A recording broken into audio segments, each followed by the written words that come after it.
On this Saturday night, more than 200 charges against the man accused of the German Christmas market attack. As Germans mourn, we learn more about the suspect and the possible motive behind the deadly assault. Succession planning. The country cannot afford a vacuum with a leader who doesn't have credibility. If Trudeau steps down, who will lead the Liberal Party next? There's an obstacle there, and it's Justin Trudeau. Also tonight, winter arrives in full force in Atlantic Canada. The weather warnings and the white Christmas that's near guaranteed. And a puck drop for Maddie. She was a great kid, great friend, funny. The Memorial Tournament in New Brunswick that's raising awareness for mental health. Global National. Reporting tonight, Carolyn Jarvis.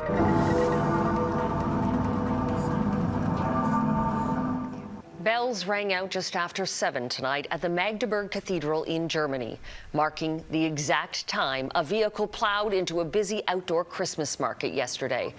Grieving residents and visitors paid tribute to those killed at a growing memorial nearby. Good evening, and thanks for joining us. Investigators say 5 people were killed, including a 9-year-old girl in that alleged attack. More than 200 others were injured, 40 of whom are in critical condition.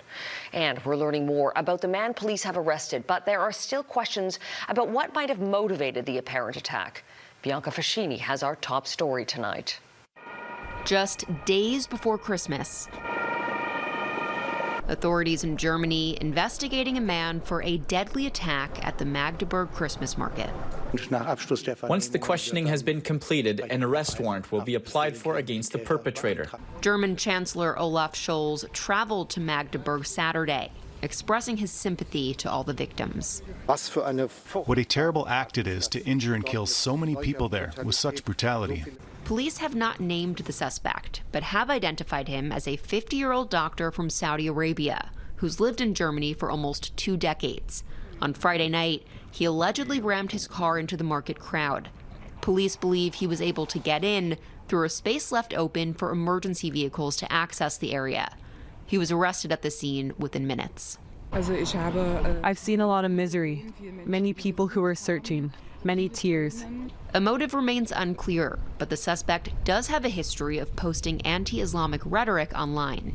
The only thing we can say with certainty is that the perpetrator was clearly Islamophobic. Everything else is subject to further investigations. Germany granted him asylum in 2016 and refused to extradite him to Saudi Arabia after Saudi officials charged him with terrorism and smuggling women from Gulf countries to Europe.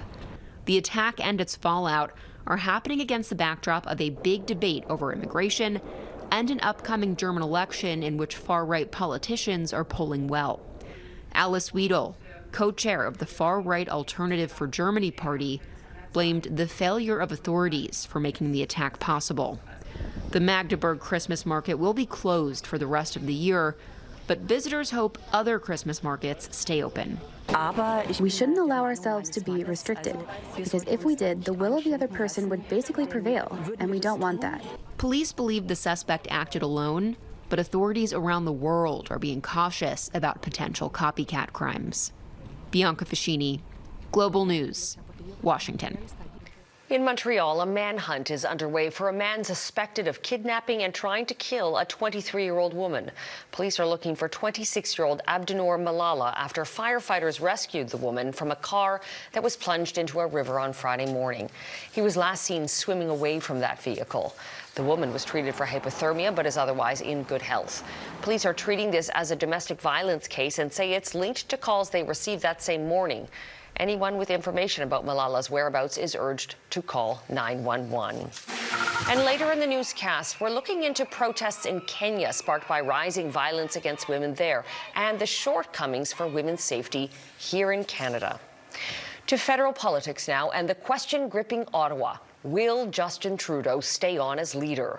The stunning resignation of Chrystia Freeland on Monday sent shockwaves through the nation's capital. Now, all opposition parties are calling for him to step down. So far, the Prime Minister is mum on his future. But if he does decide to bow out, who will take over? And what will that process look like? Our chief political correspondent, David Akin, looks into that for us. She's a centrist. She has great economic credentials. She's declared her independence from the Prime Minister, and she'd be ready on day one to take over. Jean Chrétien's right-hand man, Eddie Goldenberg, is not waiting for Justin Trudeau. He is pushing his party to pick now backbench MP Chrystia Freeland for leader. Goldenberg says she'd be the perfect foil for Donald Trump precisely because Trump does not like to be confronted by strong women. We know we're dealing with a bully, and when you deal with bullies, you don't appease bullies, you push back. She's pushed back against him, and that's why he doesn't like her. Liberal MP Sean Casey in Chandra area also went on record this week pushing for Freeland. Goldenberg says the party has no time for a normal leadership race. He says the caucus should just choose the next leader. The country cannot afford a vacuum with a leader who doesn't have credibility over the next 3 or 4 months. Liberal Party President Sachit Mehra refused an interview request on the topic, but legal experts have told Global News that, well, Goldenberg's idea to skip a leadership race is a long shot. That said, some Liberal MPs say the process to pick that new leader should be a quick one. The sooner the better as far as I'm concerned. I think it's important to provide that clarity, but I think it's also important the sooner he's able to make that decision, the sooner we can move into this process that you're asking about of electing a new leader. The party will have its processes, but I think also we have the concept of electoral emergency in many of the things we do. Both Yvonne Baker and Rob Oliphant believe the Liberals cannot win the next election the way things are now. There's an obstacle there, and it's Justin Trudeau, and people are not rational about it. David, you've been talking to lots of Liberal MPs this week. Is there a consensus emerging on what Trudeau should do? Surprisingly, perhaps, Carolyn, no. While there are definitely more Liberals calling for Justin Trudeau to step aside now than there were at the beginning of the week, it seems to be still only about a third of the caucus. Another third want him to stay, and another third will not say, privately or publicly, where they stand. But you know, Rob Oliphant told me something I thought was interesting today. His riding executive was unanimous that Trudeau had to go, but as Rob told me, it was not about any policy disagreements or anything wrong with Trudeau's record in office. It was about the man himself. Oliphant's riding executives are like a lot of Liberals right now. They are convinced Trudeau will lead them right off the electoral cliff, and that's why he's got to go. Carolyn. David Akin in Ottawa, thanks for that analysis. And we'll hear more from the Liberal Party on the Prime Minister's future in tomorrow's West Block. Mercedes Stephenson sits down with Stephen McKinnon, who is part of Friday's cabinet shuffle, to discuss where the party goes from here. What I would say is this, I've been under, there's been no ambiguity in my interactions with he or with my colleagues in the cabinet about the very real pressing challenges that we must deal with, and that's what we're doing. And you expect that he'll continue to lead you? The Prime Minister has said, I think himself, that he's undergoing a process of reflection. I can't speculate on what that process of reflection will yield. The Prime Minister will, I'm sure, want to get, like most Canadians, a little Christmas break with his family, and I know that he'll be reflecting over that time. And you can watch more of Mercedes' interview with Steve McKinnon tomorrow morning, right here on Global. There's some good news for shoppers just 4 days before Christmas. Canada Post says a significant portion of the items that were held up by a month-long strike are expected to be delivered before the 25th. The Crown Corporation says its network became fully operational on Wednesday afternoon after workers returned on Tuesday. A backlog of parcels delayed by the work stoppage is now said to be flowing through the network. Postal workers will be working in select cities through the weekend to deliver more items in time for Christmas. Well, it's officially the first day of winter, but millions of Canadians are already feeling the cold. These are the winter weather warnings shown in red in effect across Canada. A section of BC's coast is facing a strong wind advisory. Parts of Ontario and Quebec are expecting extreme cold, but it's a nor'easter that has most of the Atlantic provinces on notice, especially Nova Scotia, which could have its first white Christmas in almost a decade. Angela Capobianco reports. Nova Scotia welcomed the first day of winter with a pile of snow. City crews and residents were out early, shoveling and plowing driveways and sidewalks. Despite the back-breaking labor, though, many were happy to see the snow. I got up this morning, looked outside, and it was great to see it. It's been a long time. Looks like we might have a white Christmas. Bring it on. Oh, I was really excited. I was really looking forward to having some snow. I think it really makes it feel like the holidays. It might be nice to get out in some snowshoes or do some cross-country skiing, so it's going to be great to have some time off with a bit of snow. The snow also came with concerns about the province's most vulnerable. It'll be really nice to have a little bit of snow. Obviously, I do worry about the people who are unhoused, who are going to be suffering through this, and that is always a hard thing about this time of year and about the government's response to unhoused people. So. Between 15 to 20 centimeters of snow fell overnight, leading the public library and the universities to close for part or all of the day for snow clearing. With temperatures expected to remain low until the 25th, it had many dreaming of a white Christmas, the first in almost a decade. That's exciting because I've been back in Halifax for 10 years and we've not had a white Christmas per se, so this is good, especially for the kids, I'm sure. Angela Capobianco, Global News, Halifax. A new plan for coal mining in Alberta coming up. Why the proposed policy is not sitting well with landowners in the foothills. The Alberta government has delivered its plan for a modernized coal mining policy just in time for Christmas.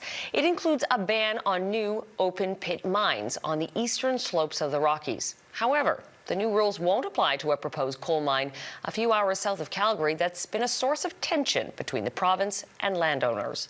Sarah Offen explains. It is perhaps one of the most contentious parcels of land in Alberta's history. The Crow's Nest Pass is a place where coal long reigned king against a growing backdrop of environmental concern. How many times do Albertans have to say no to the same project? Much of the province's newly modernized coal policy won't apply to so-called advanced stage projects, including Northbac's open pit proposal for Grassy Mountain. There's certain contractual relationships we have to continue to honor, but we're going to honor those at the same time, make sure we keep the environment clean and people's lives safe. I'm sure a lot of people would like to know what contractual agreement they have with Northback Mining. Facing mounting pressure from area landowners and other opponents, in March of 2022, the province imposed a moratorium on coal exploration and development, an abrupt and costly reversal in policy for companies investing millions of dollars in the Crow's Nest Pass. As a result, 5 companies are actively suing Alberta, seeking a total of almost $16 billion in damages. It's sort of an odd way to do the appeasement when you say we're going to potentially cause economic damage to southern Alberta agriculture for the sake of avoiding a lawsuit or minimizing a lawsuit. The province maintains metallurgical coal, plentiful in southern Alberta, offers vast economic opportunities. Royalties make up a small portion of resource revenue now. The province says they'll be increased along with water protections and necessary removal of toxic chemicals. The fact is there's no way to mitigate selenium once it gets in the groundwater. Northback says their selenium management plan will employ more than one line of defense using proven treatment technologies. The province's policy changes are expected to be implemented by the end of 2025, while Grassy Mountain's exclusions from them will be contested in court this spring. Sarah Offen, Global News. Ahead, Kenyans stand up against gender-based violence, the disturbing rise in cases, and the calls for something to be done.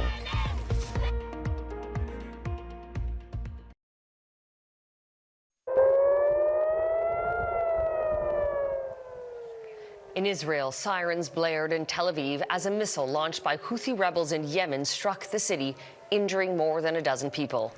Despite their efforts, the Israeli military says they failed to intercept the missile, which Houthi officials claim was a hypersonic weapon. It's just the latest attack from the Iran-backed rebel group, which has launched numerous strikes against Israel in solidarity with Palestinians since the war in Gaza began last year.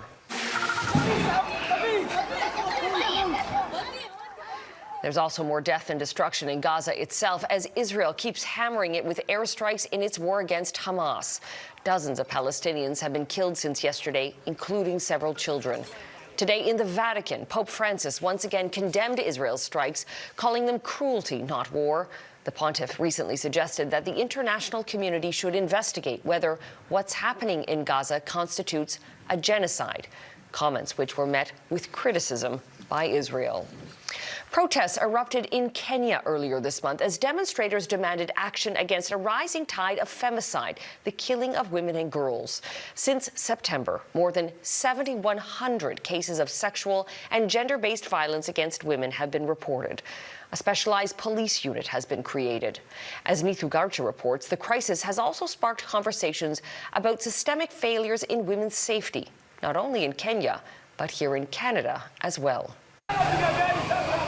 Kenyan protesters were met with force as they marched against femicide. We just our lip gloss and water bottles. They are lodging tear gas canisters at us. Days later, the Kenyan government declared gender-based violence the nation's most pressing security threat. It's a crisis across the world, according to a recent United Nations report, which shows an average of 140 women and girls were killed each day in 2023 by their intimate partner or close relative. There's something just really horrible about a woman who would do everything that the state, the system, and community organizations asked her to do, and to have then not the follow-through from police. In Canada, a new report released by Battered Women's Support Services reveals protection orders intended to keep victims of intimate partner violence safe are not enough. We noticed that there were significant numbers of victim survivors who really did not believe that the protection orders would be a resource to them, and they felt alone. The report outlines how protection orders are often treated as mere paperwork. It recommends mandatory arrests when protection orders are breached,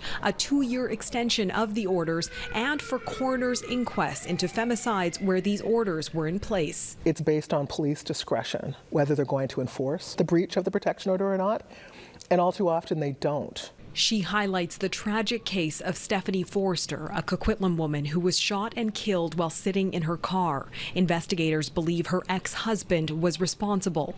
Like many others, Forster, an award-winning artist and tech entrepreneur, had taken all the right steps to protect herself. She got orders of protection. She reported all of the breaches to police, but unfortunately, the RCMP did not follow through with those reports in a meaningful way. The latest numbers from the Canadian Femicide Observatory show from January to November of this year, 167 women and girls have been killed. In 14 of those cases, there's no accused identified. In 144 of the cases, a male is accused. We owe it to each and every one of those victims that takes that risk to follow through and ensure that protection orders are a measure of justice and not just a piece of paper.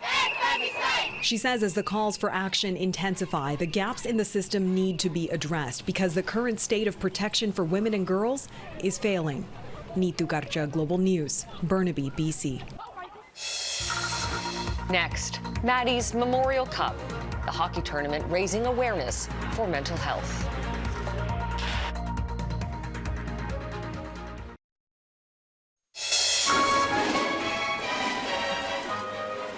That's Olympic swimmer Summer McIntosh taking on a new role as guest performer with the National Ballet of Canada's Nutcracker. She appeared alongside her younger sister as a cannon doll in Toronto on Friday, a role reserved for Canadian celebrities. McIntosh's performance caps off an amazing year for her. She won 3 gold medals at the Paris Olympics and the Northern Star Award as Canada's Athlete of the Year.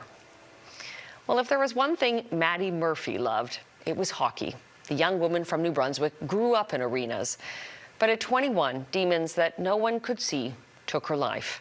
Now, her family and friends are returning to the rink to raise awareness for mental health by playing a sport that was so dear to her.